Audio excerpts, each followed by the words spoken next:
यारो Amazon prime पर एक सीरीज आई है और सीरीज का नाम है दलदल। और इस सीरीज में लीड रोल में आपको दिखने वाली हैं भूमि पेडनेकर, जिन्होंने एक पुलिस कॉप का रोल प्ले किया है। ये सीरीज एक क्राइम ड्रामा सीरीज है और इस सीरीज में डीएसपी रीता फरारी यानी कि भूमि पेडनेकर के पास एक ऐसा केस आया है जिसमें लोगों को बहुत ब्रूटल तरीके से मारा जा रहा है और रीता फरारी के पास किसी भी प्रकार की लीड नहीं है। अब रीता फरारी यानी कि भूमि पेडनेकर इस केस को सॉल्व कर पाती है या नहीं, या फिर ये केस ऐसे ही अनसॉल्व रह जाएगा, ये सारा कुछ जानने के लिए आपको ये सीरीज देखनी होगी। अब अगर मैं बात कर लूं इस सीरीज के एक्सपीरियंस के बारे में, तो इस सीरीज के अंदर भूमि पेडनेकर को एक ड्रग एडिक्टेड बताया गया है। इसके साथ ही जो इनका पास्ट है वो बहुत ही ट्रॉमेटाइज्ड है। बावजूद इन सारी चीजों के ये बहुत अच्छी कॉप हैं और बहुत ही आसानी से ये सारे के सारे केसेस को सॉल्व कर लेती हैं। तो भूमि पेडनेकर ने इस रोल को बहुत ही बखूबी निभाया है। लेकिन जो इस फिल्म की कहानी है बहुत ही क्लीशे है।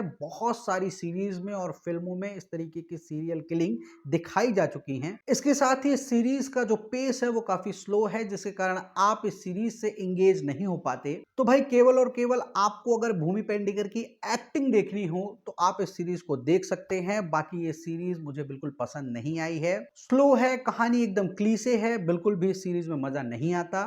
Thank you.